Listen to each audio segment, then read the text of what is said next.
الحمدللہ رب العالمین والصلاة والسلام علی سید الانبیاء والمرسلین وعلی آلہ واصحابہ اجمعین اما بعد فاعوذ باللہ من الشیطان الرجیم بسم اللہ الرحمن الرحیم۔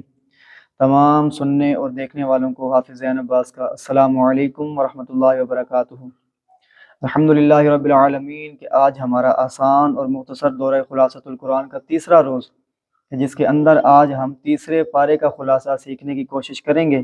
دعا ہے اللہ تعالی ہم سب کو سیکھ کر سمجھ کر اس پر عمل پیرا ہونے کی توفیق عطا فرمائے۔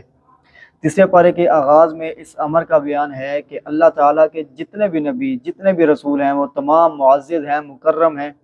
اور اللہ تعالیٰ نے ان تمام کو بڑی ہی عظمتیں عطا فرمائی ہیں، لیکن اس کے باوجود اللہ تعالیٰ نے ان میں سے بعض رسولوں کو بعض پر فضیلت عطا فرمائی ہے اور درجے کی بلندی رکھی ہے۔ جیسا کہ اللہ تعالیٰ نے فرمایا کہ ان میں سے بعض وہ ہیں جن کے ساتھ اللہ تعالیٰ نے کلام فرمایا، اور بعض وہ ہیں کہ جن کو اللہ تعالیٰ نے درجات کی بلندی عطا فرمائی، اور عیسیٰ علیہ السلام کو اللہ تعالیٰ نے واضح نشانیاں عطا فرمائی اور روح القدس یعنی جبرائیل امین علیہ السلام کے ذریعے سے ان کی تائید فرمائی۔ اس کے بعد آیت نمبر 254 میں یہ فرمایا گیا ہے کہ قیامت کے دن نیکیوں کا لین دین، دوستی یا سفارش جو ہے یہ بالکل کام نہ آئے گی، اور جو سب سے بڑے ظالم ہیں وہ کافر ہی ہیں۔ اس کے بعد اللہ تعالیٰ نے اپنی وہ آیت یعنی کہ جسے سردار آیت بھی کہا جاتا ہے، قرآن کریم کی تمام آیتوں کا سردار بھی جس آیت کو کہا جاتا ہے آیت الکرسی،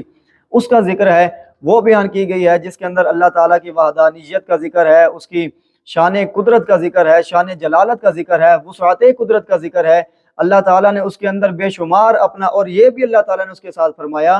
کہ قیامت کے دن اللہ ہی کے اذن کے ساتھ اس کی بارگاہ میں سفارش قبول ہوگی۔ اس کی اگلی آیت میں پھر اللہ تعالیٰ نے یہ فرما دیا کہ جب ہدایت اور گمراہی دونوں واضح ہو چکی ہیں تو اب کسی پر دین اسلام میں داخل ہونے کے لیے کوئی جبر نہیں ہے، کسی پر زبردستی نہیں ہے کہ اس کو زبردستی مسلمان کیا جائے۔ اللہ تعالیٰ نے انسان کو عقل و فہم دیا ہے، اسے سمجھ بوجھ عطا کی ہے، اب یہ اس پر ڈیپینڈ کرتا ہے کہ وہ حق کی راہ کو چنتا ہے یا وہی گمراہیوں کے اندھیروں میں مزید جو ہے وہ آگے نکلتا چلا جاتا ہے۔ اس کے بعد آیت نمبر 258،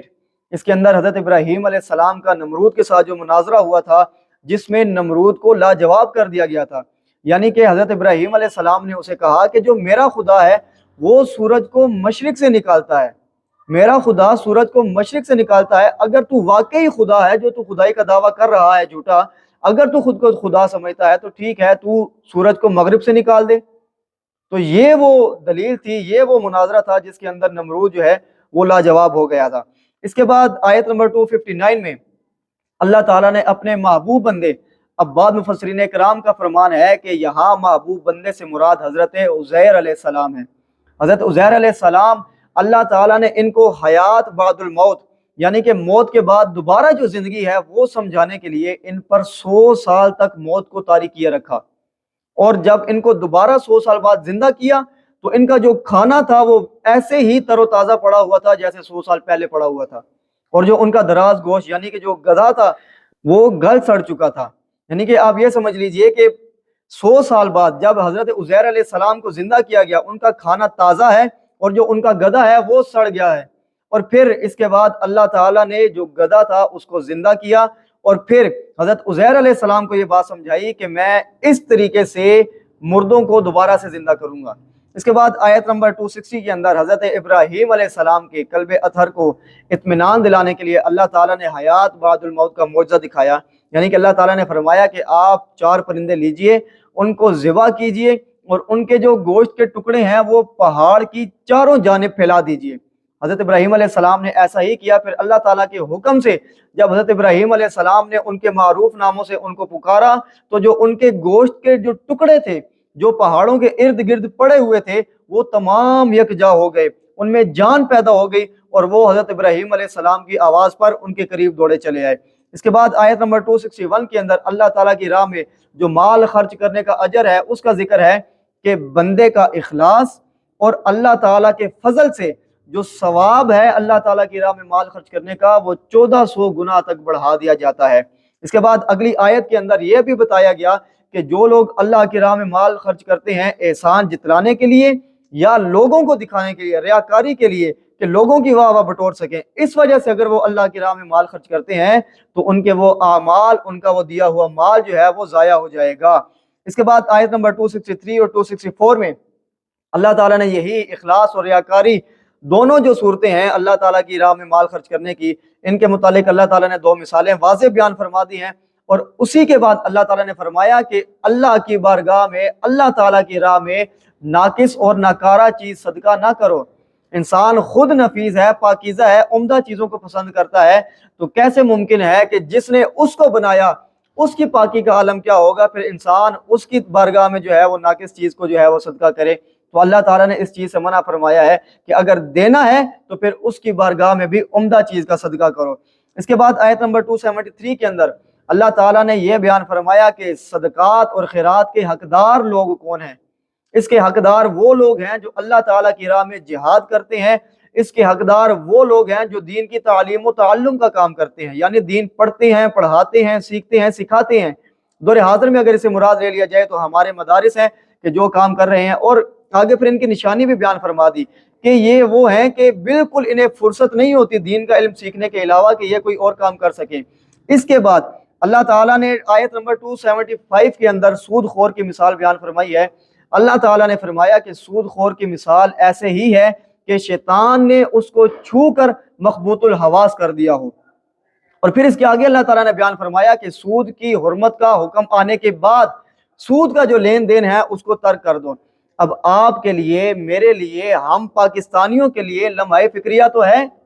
کہ ہماری معیشت دن بہ دن نیچے کیوں جا رہی ہے، ہمارا کوئی پرسان حال نہیں ہے، پاکستان پتہ نہیں ان دنوں میں کیا سے کیا بن چکا ہے۔ اب یہاں پر سنیے، اللہ تعالیٰ نے یہ فرمایا کہ سود کے حرام ہونے کا حکم آنے کے بعد اگر کوئی بندہ سود کا لین دین رکھتا ہے تو اس کے خلاف اللہ تعالیٰ کا اعلان جنگ ہے۔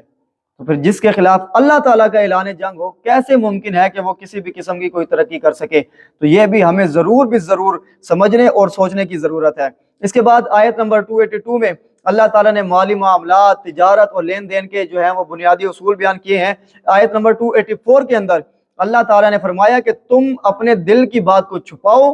یا اس کو ظاہر کر دو، اللہ تعالیٰ تم سے اس کا حساب ضرور لے گا۔ اس کے بعد آیت نمبر 285 کے اندر اسلام کے بنیادی عقائد کا ذکر ہے کہ تمام رسولوں پر ایمان لانا، تمام کتابوں پر ایمان لانا، فرشتوں پر ایمان لانا، قیامت کے دن پر ایمان لانا، اور اس کے آگے پھر مومنوں کی، مسلمانوں کی نشانی بھی بتائی کہ جو مومنین ہیں، جو مسلمان ہیں، وہ اللہ تعالیٰ کے تمام نبیوں پر اور تمام رسولوں پر ایمان لاتے ہیں۔ ان میں سے کسی ایک کا بھی انکار کرنے والا دائرہ اسلام سے خارج ہے، وہ مسلمان نہیں ہو سکتا۔ اس کے بعد آیت نمبر 286 کے اندر اللہ تعالیٰ نے اس امر کا بیان فرمایا کہ اللہ تعالیٰ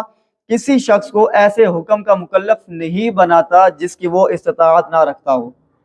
اور اللہ تعالیٰ نے اس کے آگے اپنی بارگاہ میں دعا کرنے کا طریقہ بھی سکھایا، اور یہ بڑی خوبصورت دعا ہے جس کے متعلق حضور علیہ الصلوۃ والسلام نے فرمایا کہ سورہ بقرہ کی جو آخری آیات ہیں یہ خود بھی سیکھو، اپنی خواتین کو بھی سکھاؤ، کیونکہ قرآن کریم کے علاوہ یہ بہترین حمد و ثنا بھی ہیں اور یہ بہترین دعا بھی ہیں۔ اور وہ دعائیہ کلمات کون سے ہیں؟ وہ یہ ہیں کہ اے ہمارے پروردگار، ہم پر ایسا بھاری بوجھ ہرگز نہ ڈالنا جو ہم سے تو نے پچھلی امتوں پر ڈالا، اور اے ہمارے رب، ہم پر آزمائش کا یا احکام کا کوئی اور ایسا بھاری بوجھ نہ ڈالنا کہ جس کو اٹھانے کی ہم لوگ استطاعت نہ رکھتے ہوں۔ اس کے بعد بندے کا اللہ تعالیٰ سے التجا کرنے کا طریقہ کہ یا اللہ ہم سے درگزر فرما، ہماری بخشش فرما، ہم پر رحم فرما، تو ہی ہمارا مالک ہے، تو ہی ہمارا مددگار ہے، اور ہماری مدد فرما قوم کفار پر۔ اور حضور علیہ الصلوۃ والسلام کی ایک حدیث مبارکہ بھی ہے، مشکات شریف کی حدیث ہے۔ حضور علیہ الصلوۃ والسلام نے فرمایا کہ جس گھر کے اندر 3 دن تک لگاتار سورہ بقرہ کی آخری آیات کی تلاوت کی جاتی ہے، شیطان اس گھر کے قریب تک نہیں آتا۔ تو یہاں پر ہماری سورہ بقرہ جو ہے یہ مکمل ہوتی ہے۔ اس کے بعد جو ہمارے پاس صورت ہے وہ ہے سورہ آل عمران۔ ترتیب مصحف یعنی کہ قرآن کریم کی جو کتابی شکل ہے اس کے اعتبار سے یہ قرآن کریم کی تیسری صورت ہے، جبکہ نزول قرآن کے اعتبار سے یہ 89 نمبر پر موجود ہے۔ اس میں آل عمران کو فضیلت دیے جانے کا ذکر ہے، اس لیے اس کو آل عمران بھی کہتے ہیں۔ اس میں احکام شریعہ اور عقائد کا بیان ہے۔ عقائد سے مراد اللہ تعالیٰ کی وحدانیت اور الوہیت عیسیٰ اور تثلیث کے جو باطل عقائد ہیں اس میں ان کا رد کیا گیا ہے، اللہ تعالیٰ کی وحدانیت کو اس کے اندر بیان کیا گیا ہے۔ اس صورت کا جو نصف حصہ ہے وہ رد عیسائیت پر ہے، اور اس کا 1/3 حصہ جو ہے وہ اللہ تعالیٰ نے اس کے اندر جو یہودی تھے ان کے جرائم کو ذکر کیا ہے۔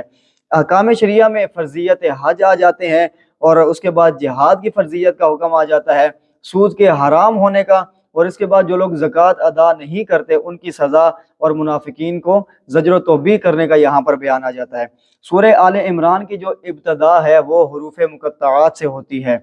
ابتدائی آیات میں اللہ تعالیٰ کی وحدانیت کا ذکر ہے، قرآن کریم کا حق ہونے کا یہاں پر اعلان کیا گیا ہے۔ تورات و انجیل کی یہ کتاب تصدیق کرنے والی ہے، اس کے اندر اس چیز کا بیان ہوا ہے اللہ تعالیٰ کا اپنی قدرت سے ماؤں کے ارحام میں، ماؤں کے پیٹوں کے اندر جو ہے وہ صورتوں کا تخلیق دیے جانے کا اس کے اندر بیان کیا گیا ہے۔ اس کے بعد آیت نمبر 7 کے اندر جو ہے یہ بتایا گیا ہے جو آیات ہیں وہ 2 اقسام کی ہیں۔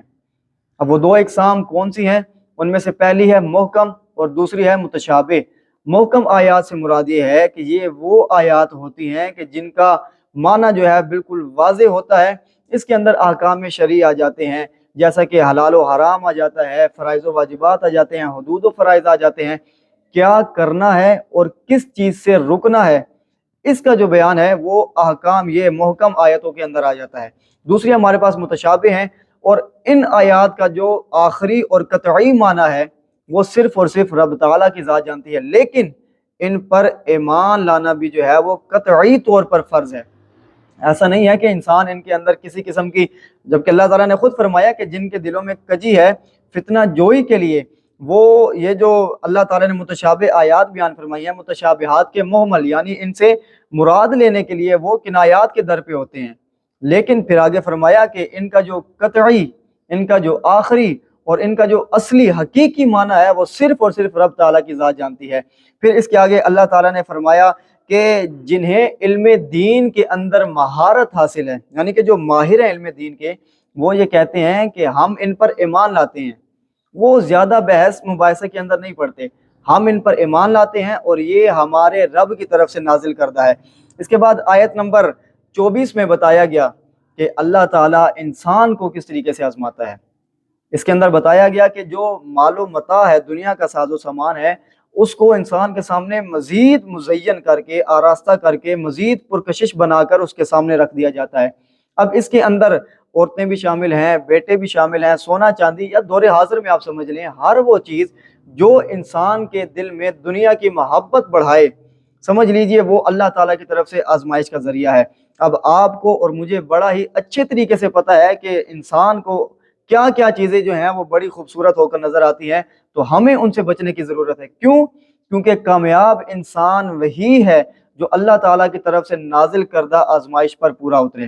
اس کے بعد آیت نمبر 26 اور 27 میں اللہ تعالیٰ کی جلالت شان کا بیان ہے۔ اللہ تعالیٰ نے وہ کس طریقے سے فرمایا کہ اے نبی کہو، اے ملک کے مالک، تو جسے چاہتا ہے ملک دیتا ہے، اور جس سے چاہتا ہے ملک کو چھین لیتا ہے، اور تو جسے چاہتا ہے عزت دیتا ہے، اور جسے چاہتا ہے ذلت میں ڈبا دیتا ہے، اور تمام بھلائی تیرے ہی دست قدرت میں ہے، بے شک تو ہر چیز پر قادر ہے۔ رات کو دن میں داخل کرتا ہے، دن کو رات میں داخل کرتا ہے، زندہ کو مردہ سے نکالتا ہے اور مردے کو زندہ سے نکالتا ہے۔ اس کے بعد پھر حضور علیہ الصلوۃ والسلام کی شان عظمت کا بیان ہے کہ اے رسول آپ فرما دیجئے کہ اگر تم اللہ تعالیٰ سے محبت کے دعوے دار ہو تو میری اتباع کرو، اللہ تعالیٰ خود بخود تم سے محبت کرے گا، تمہارے گناہوں کو معاف فرما دے گا، بے شک اللہ تعالیٰ بہت بخشنے والا اور نہایت رحم فرمانے والا ہے۔ اس آیت مبارکہ سے ہمیں یہ بات معلوم ہوتی ہے کہ اگر انسان اللہ تعالیٰ کے قرب کا جو ہے وہ اللہ تعالیٰ کا قرب چاہتا ہے، اللہ تعالیٰ کے قریب ہونا چاہتا ہے، وہ یہ چاہتا ہے کہ وہ اللہ سے محبت کرے اور اللہ تعالیٰ اس سے محبت کرے، تو اس کا ایک ہی راستہ ہے اور وہ ہے اتباع مصطفیٰ صلی اللہ تعالیٰ علیہ وسلم۔ حضور علیہ الصلوۃ والسلام کی اتباع بندہ کرے تو اللہ تعالیٰ خود بخود بندہ مومن کے ساتھ محبت کرتا ہے۔ اس کے بعد آیت نمبر 35 سے لے کر 64 تک حضرت مریم علیہ السلام کا قصہ بیان ہوا ہے کہ ان کا جو والد ہیں ان کا نام عمران اور جو والدہ ہیں ان کا نام حنہ جو ہے یہ مذکور ہے۔ اب یہاں پر مفہوماً میں اس واقعے کو عرض کرتا چلوں کہ حضرت حنہ جو ہیں جب ان کے جو ہے وہ رحم میں اللہ تعالیٰ نے ایک پیدائش جو ہے امید دی کہ آپ کے ہاں اولاد ہونے والی ہے، تو انہوں نے نظر مانی کہ یا باری کہ اے ہمارے رب، میرے پیٹ میں جو بھی ہے میں اس کو تیرے لیے آزاد رکھنے کی نظر مانتی ہوں، بس میری نظر کو قبول فرما۔ پھر اللہ تعالیٰ نے ان کو بیٹی عطا فرمائی، جبکہ ان کا جو مطلوب تھا، جو ان کا مطالبہ تھا، جو انہوں نے سوچا ہوا تھا، وہ لڑکے کا تھا۔ پھر انہوں نے کہا کہ جو میرا مطلوب لڑکا ہے اور جو اللہ تعالیٰ کی طرف سے عطا کردہ بیٹی ہے اس کی مثل نہیں ہو سکتا، یعنی کہ وہ ایک دوسرے کی مثل نہیں ہو سکتے۔ اور پھر فرمایا کہ اے رب، تو نے جو یہ مجھے بیٹی عطا فرمائی ہے، میں اس کا نام مریم رکھتی ہوں، پس اسے اور اس کی اولاد کو شیطان کے شر سے محفوظ رکھ، میں اس کو تیری پناہ میں دیتی ہوں۔ پھر اس کے بعد اللہ تعالیٰ نے حضرت مریم علیہ السلام کو جو ہے وہ خود ان کی تربیت کا ذمہ اٹھایا، اور حضرت زکریا علیہ السلام یہ تربیت میں ان کے کفیل بنے۔ اور ایک دن ان کو بیت المقدس کے ایک حجرے میں رکھا گیا تھا، حضرت مریم علیہ السلام کو۔ ایک دن جب حضرت زکریا علیہ السلام ان کے پاس گئے تو دیکھا کہ ان کے پاس بے موسمی پھل تھا۔ حضرت زکریا علیہ السلام چونکہ بوڑھے ہو چکے تھے، انہوں نے جب دیکھا کہ ان کے پاس بے موسمی پھل ہے تو انہوں نے کہا کہ مریم یہ کیا ہے؟ تو انہوں نے کہا کہ یہ جو پھل ہے بے موسمی، یہ میرے رب کی طرف سے ہے۔ پھر حضرت زکریا علیہ السلام کے دل میں یہ امید اٹھی کہ جو رب مریم کو بے موسمی پھل دے سکتا ہے وہ مجھ زکریا کو بھی اولاد دے سکتا ہے۔ تو پھر انہوں نے اللہ تعالیٰ سے جو ہے وہ اولاد کی دعا مانگی۔ جب وہ نماز پڑھ رہے تھے، پھر اللہ تعالیٰ نے فرشتوں کے ذریعے سے انہیں یحییٰ علیہ السلام کی خوشخبری دی اور فرمایا کہ یحییٰ وہ ہوں گے کہ جو مسیح عیسیٰ ابن مریم علیہ السلام کی تصدیق کرنے والے ہوں گے، اور سرداروں سے، عورتوں سے رغبت رکھنے والے ہرگز نہ ہوں گے۔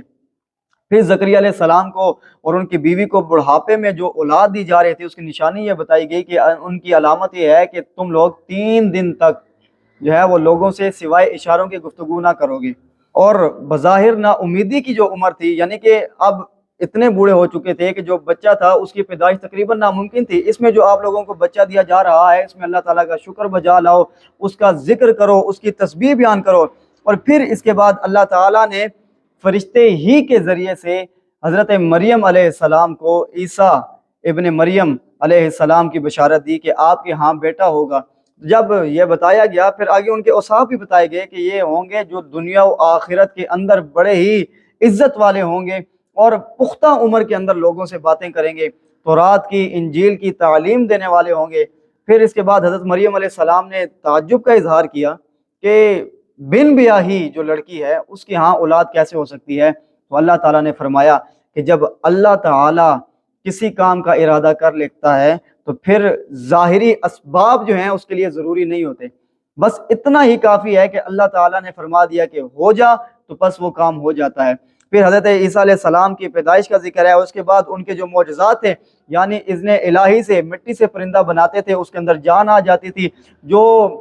مادرزاد اندھے ہوا کرتے تھے یا جو بڑے طویل عرصے سے بیمار ہوا کرتے تھے انہیں شفا یاب کر دیا کرتے تھے، مردوں کو زندہ کر دیا کرتے تھے، اور بھی بے شمار معجزات ہیں جو اللہ تعالیٰ نے حضرت عیسیٰ علیہ السلام کو عطا فرمائے۔ اس کے بعد آیت نمبر 52 کے اندر جو حضرت عیسیٰ علیہ السلام نے مطالبہ کیا تھا دین کی مدد کا، اللہ کے دین کی مدد کا، تو پھر ان لوگوں کا ذکر ہے کہ جنہوں نے ان کی مدد کی، ان حواریوں کا ذکر ہے۔ اب حواری کیا ہے؟ یہ حور کا معنی ہے سفید، اور حضرت عیسیٰ علیہ السلام کی مدد کرنے والوں کو حواری اس لیے کہا جاتا ہے کہ ان کے جو لباس تھے وہ سفید تھے۔ اسی وجہ سے کسی بھی نبی کا جو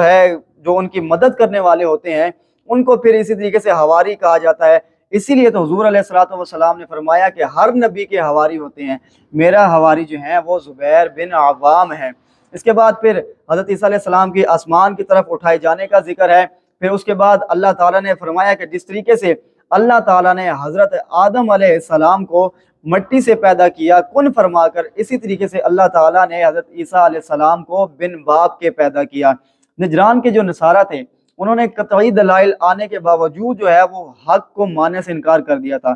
ان کو مباہلے کی دعوت بھی دی گئی تو انہوں نے مباہلے کی دعوت کو قبول نہ کیا اور جزیہ دینے پر راضی ہو گئے۔ تو پھر حضور علیہ السلام نے اہل کتاب سے یہ فرمایا کہ اگر تم اسلام قبول نہیں کرتے تو چلو جو باتیں تمہارے اور ہمارے درمیان مشترک ہیں، یعنی کہ اللہ تعالیٰ ہی کی عبادت کی جائے گی، اس کو ایک مانا جائے گا، شرک نہیں کیا جائے گا، اور جو لوگوں کو یعنی کہ مخلوق کو رب ماننے کا جو تمہارا طریقہ کار ہے اس کو ترک کرنا ہوگا تم لوگوں کو، اس پر جمع ہو جاؤ۔ تو وہ لوگ اس پر بھی جمع نہ ہوئے، جو ان کی ہٹ درمی کی جو ہے وہ واضح ثبوت ہے۔ اس کے بعد آیت نمبر 67 میں جو اہل کتاب کی حضرت ابراہیم علیہ السلام پر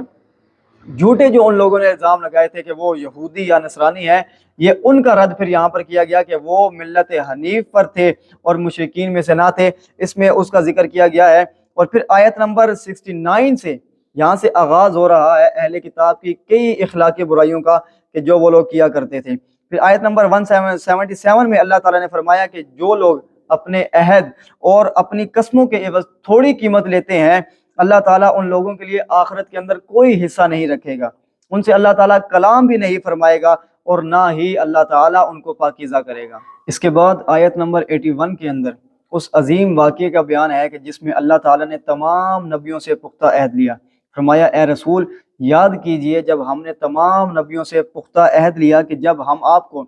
اپنی اپنی باری پر بھیجیں گے اور پھر میں تمہیں وہ کتاب اور حکمت دوں، پھر تمہارے پاس وہ رسول آ جائے جو ان تمام چیزوں کی تصدیق کرنے والا ہو جو تمہارے پاس ہے، تو تم ضرور بالضرور ان پر ایمان لانا، ان کی حمایت کرنا، ان کی مدد کرنا۔ اس کے بعد اللہ تعالیٰ نے پھر یہ فرمایا کہ کیا آپ نے میرے اس عہد کا اقرار کر لیا؟ کیا آپ نے میرے اس بھاری عہد کو قبول کر لیا؟ تو تمام نبیوں نے کہا کہ جی ہاں ہم نے قبول کر لیا۔ پھر اللہ تعالیٰ نے فرمایا کہ پس گواہ رہنا، میں بھی تمہارے ساتھ گواہ ہوں۔ اس میثاق سے حضور ختم المرسلین صلی اللہ تعالیٰ علیہ وسلم کی شان یہ ظاہر ہوتی ہے، یہ پتہ چلتا ہے کہ حضور علیہ الصلوۃ والسلام سے پہلے جتنے بھی نبی آئے، جتنے بھی رسول آئے، ان پر حضور علیہ الصلوۃ والسلام پر ایمان لانا، آپ کی نصرت و حمایت کرنا، یہ ان پر لازم تھا۔ پھر اس کا عملی مظاہرہ شب معراج کے موقع پر ہوا جب حضرت آدم علیہ السلام سے لے کر حضرت عیسیٰ علیہ السلام تک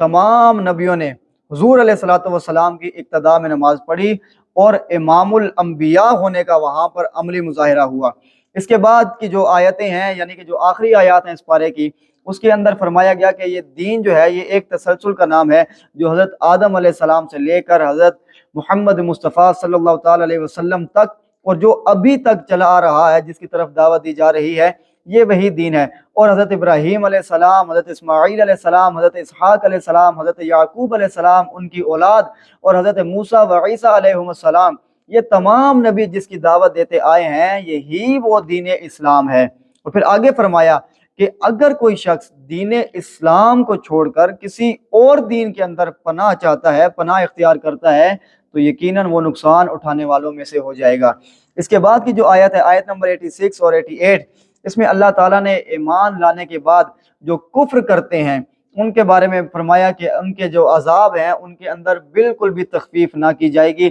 ان سے اللہ تعالیٰ کلام تک نہ کرے گا، بالکل انہیں مہلت بھی نہ دی جائے گی۔ اس کے بعد کی آیات جہاں جو توبہ کرنے والے لوگ ہیں ان کی توبہ کی قبولیت کا ذکر ہے، وہاں پر یہ بھی فرمایا گیا کہ جو لوگ اپنے کفر پر ڈٹے رہتے ہیں اور کفر ہی کی حالت میں وہ لوگ مرتے ہیں، ان پر ہمیشہ ہمیشہ کی گمراہی اور ہمیشہ ہمیشہ کی ذلت کا بیان ہے کہ ان کی جو توبہ ہے وہ کبھی بھی کیسے بھی قبول نہ کی جائے گی۔ اگرچہ وہ پہاڑ برابر سونا فدیہ بھی دیں تو تب بھی اللہ تعالیٰ ان کی جو توبہ ہے اس کو قبول نہیں کرے گا۔ تو یہ تھا ہمارا تیسرے پارے کا خلاصہ جو آج ہم نے سیکھنے کی کوشش کی۔ دعا ہے اللہ تعالیٰ ہم سب کو سیکھ کر سمجھ کر اس پر عمل پیرا ہونے کی توفیق عطا فرمائے۔ وما توفیقی الا باللہ۔